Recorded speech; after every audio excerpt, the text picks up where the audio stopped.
Hey guys, what's going on? Good morning. Welcome to today's video. Today I'm going to take you through a upper body workout that I've got going on. I have a lot of glutes, a lot of lower body on the channel, so just thought I would do something a little bit different and take you through my upper body workout. I work out at home. I've turned my garage into a little bit of a gym, so all we have to do is go downstairs. So let's go ahead and do that. Like the video if you love working out, subscribe to the channel, and don't forget about that January sustainable dieting series that will be coming out in January. So let's go ahead and get our workout on.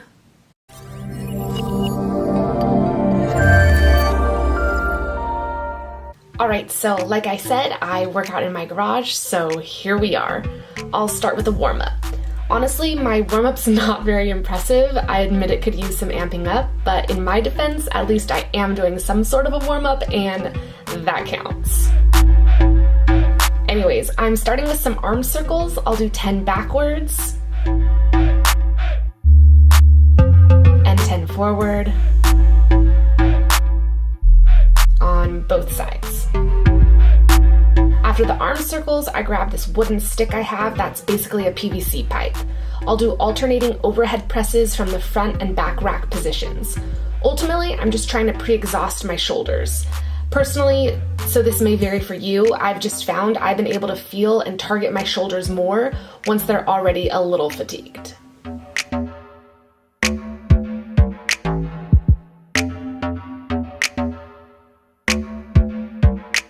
I finished the overhead pressing in the back, so the next movement I move into is a good morning. I'll do about 20 to 30 depending on how I feel in the morning. I'm warming up my hamstrings here, which might seem odd to you for an upper body day. I actually follow a girl on Instagram who pulled her hamstring benching, and bench pressing should be more than just your chest, so it makes sense that something like that could happen. To avoid that, I do some nice and controlled good mornings, really focusing on hinging and feeling like I'm bowing.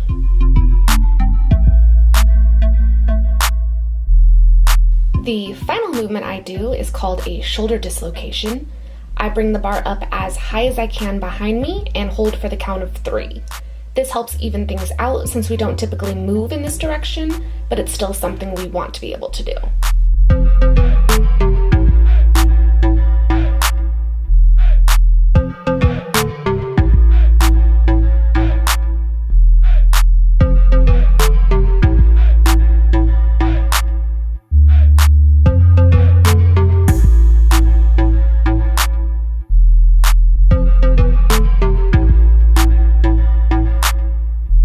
Now for the workout. I'm going to start today off with some benching. My bench is a little tall, so I have to put a couple 45s down first so my feet can be flat and I can drive through my legs better. I'm actually just starting this workout cycle, so today's working weight will be at 105 pounds. I'll do a warm-up set of 5 first with the bar, then 5 at 85 pounds,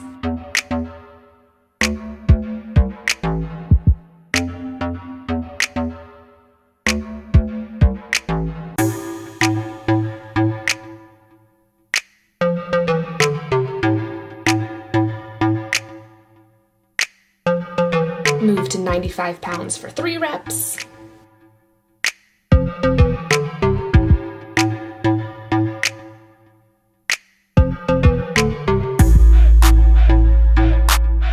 and then finally make the jump to 105.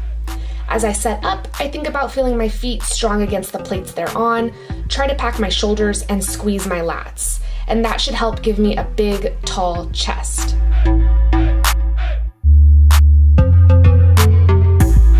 As I'm actually pressing, I think about pushing the bar away from me and my feet pushing away from the floor.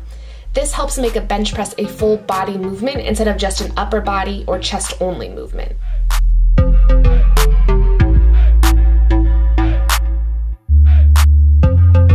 I've programmed 3 sets of every movement today.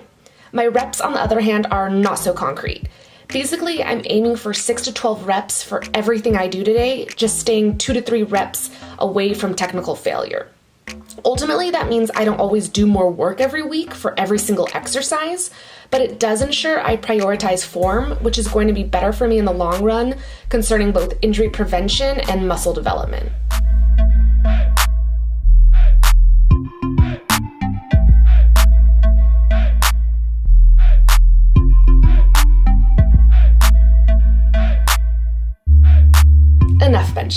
time for some overhead pressing.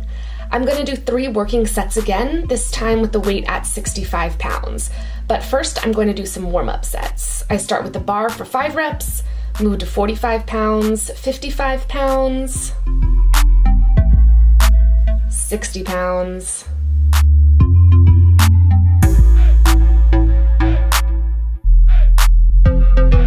and then finally my first set at 65 pounds.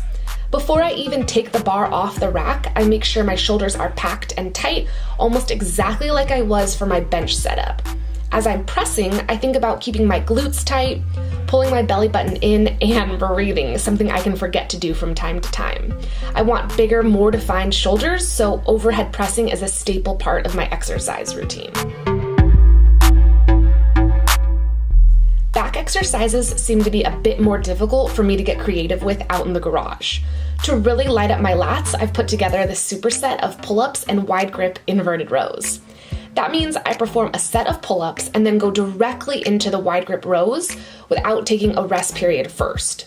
The wide grip on these inverted rows really helps me feel my lats, and feeling that mind-muscle connection is important to actually being able to increase muscle mass and strength.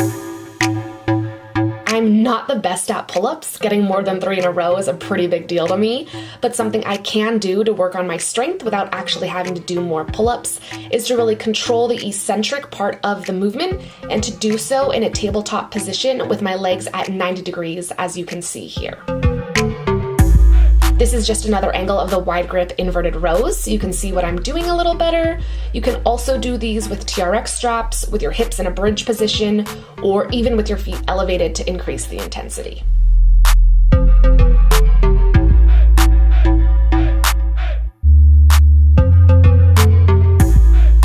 I'm now going to move on to some supinated grip rows.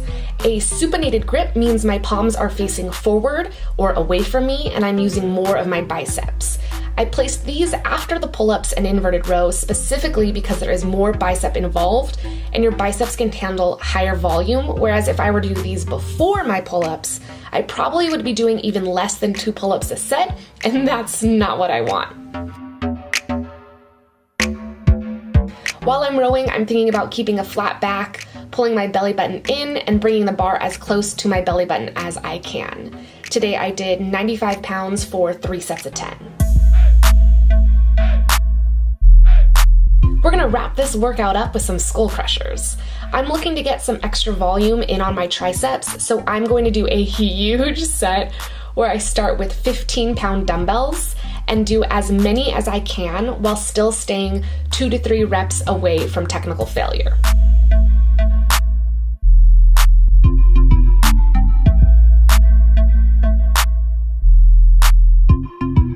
Once I finish with the 15s, I go straight into another set with 12-pound dumbbells, aiming to get at least the same amount of reps as I did with the 15s.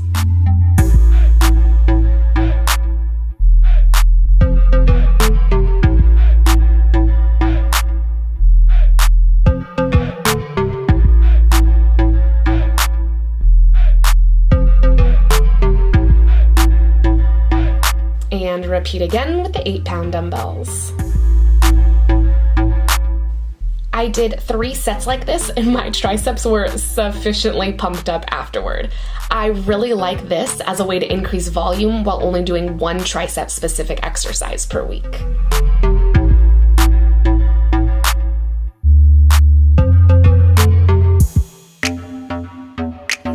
Going to conclude today's upper body workout. I hope you guys enjoyed that. I hope that was beneficial to see that I don't just train glutes, and so you shouldn't just train lower body. That upper body is important too.